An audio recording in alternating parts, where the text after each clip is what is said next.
How many people do you help with ADHD and how long? Ever since I've started working or right now? Like right now.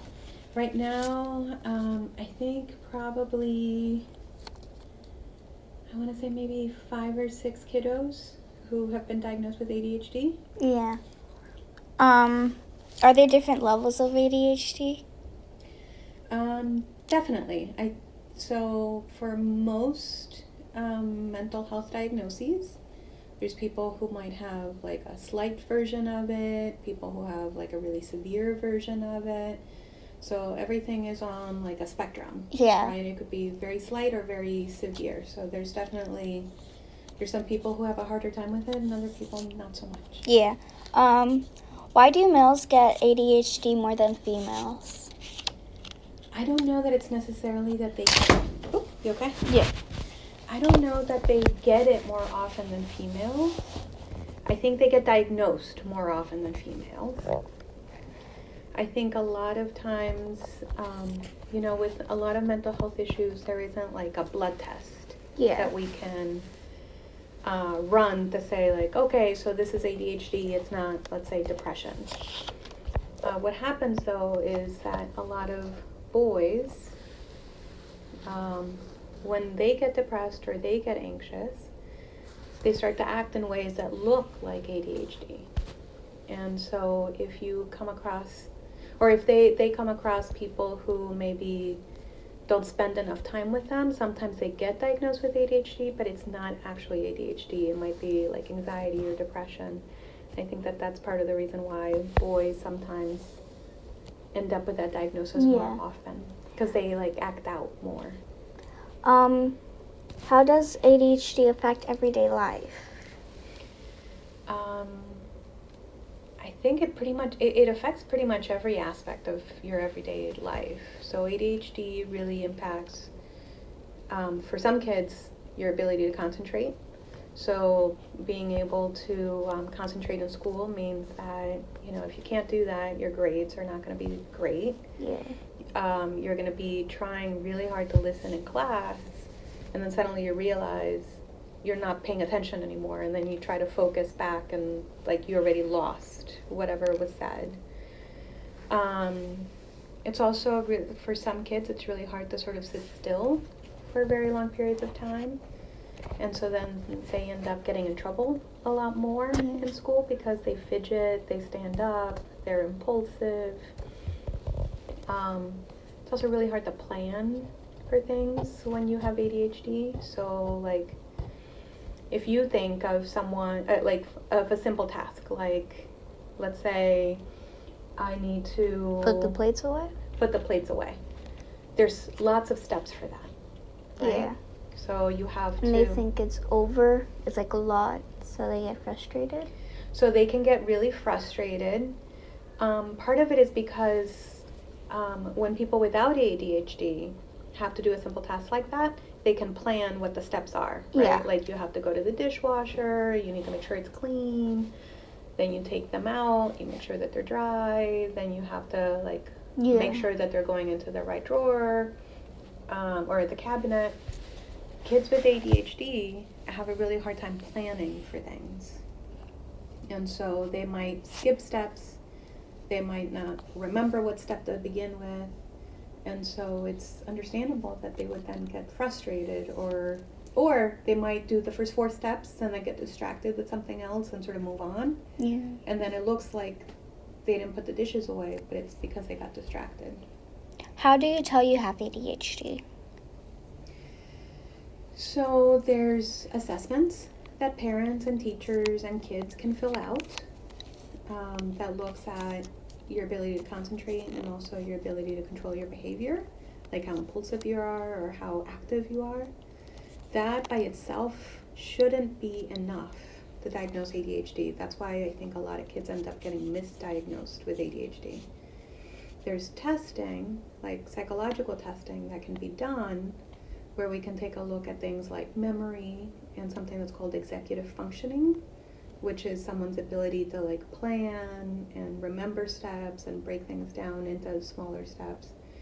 that's a better way of being able to say this kid probably has ADHD, just because kids with ADHD have what's called a challenge in their executive functioning, and you can't figure that out with just like an assessment that parents and teachers fill out.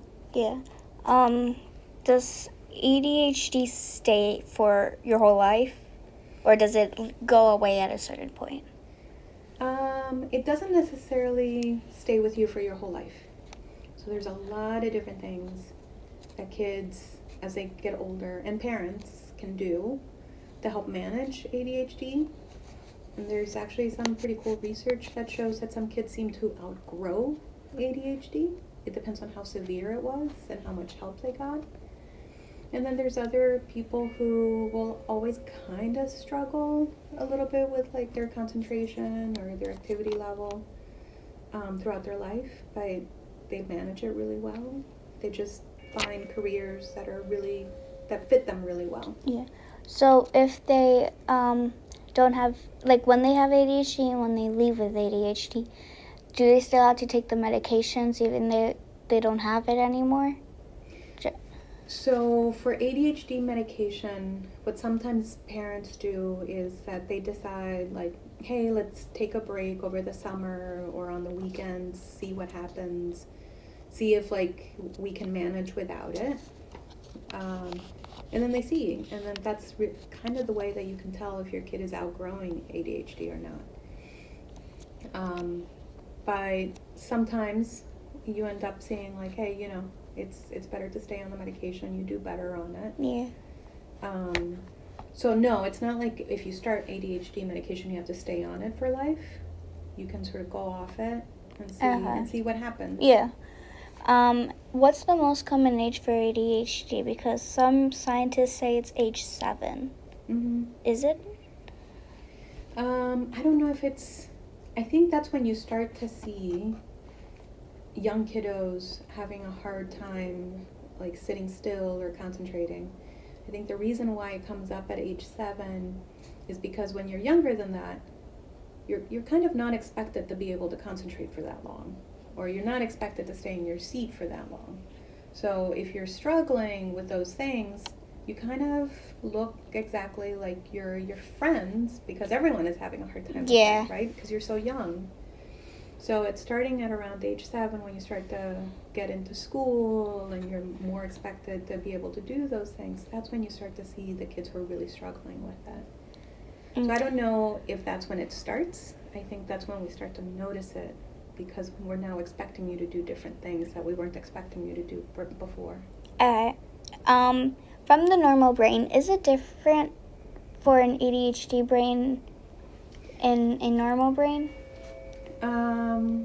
So there's some studies. They're called fMRI studies, so like functional magnetic resonance imaging studies, that have been taking a look to see if the quote-unquote average brain, so like the brain of a child that has no diagnosis, if it looks different than other brains with like kids who have been diagnosed with something else.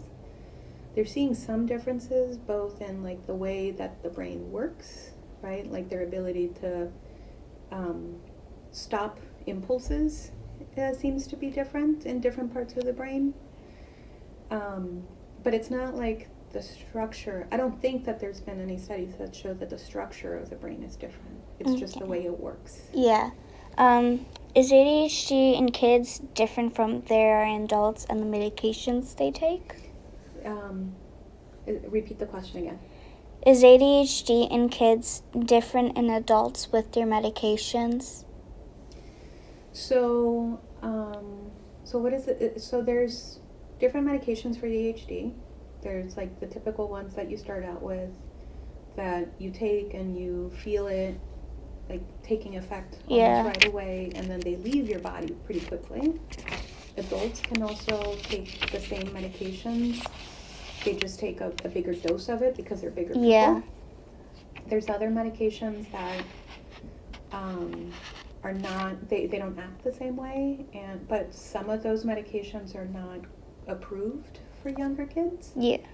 Not because we don't know whether they would be helpful or not. It's really hard. It's overpowering. No, well, so here, for a medication to be approved for kids, they need to go through a lot of testing in kids to make sure that they're not harmful. A lot of because kids, we want to make sure we don't actually hurt kids when you're doing research on medication. There's a lot of medications that are out there that have never been tested on kids. And so there's no approval to use it with kids. So they might be helpful, we just don't know if they've just never been tested on kids. But they have been tested on adults, and that's why they get used on adults. Okay. What are some strategies to help with ADHD?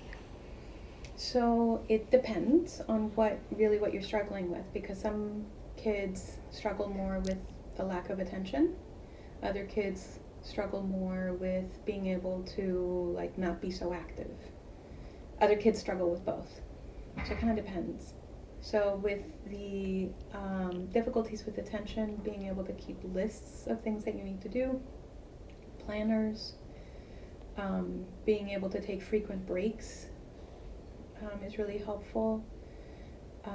Having a grown-up who can sit down and help you break big projects down into smaller steps can be really helpful. And so you learn sort of how to manage your time and how to manage your projects because you have a grown-up helping you. Yeah. But it's not the kind of thing where you kind of just need a little extra help to figure those things out.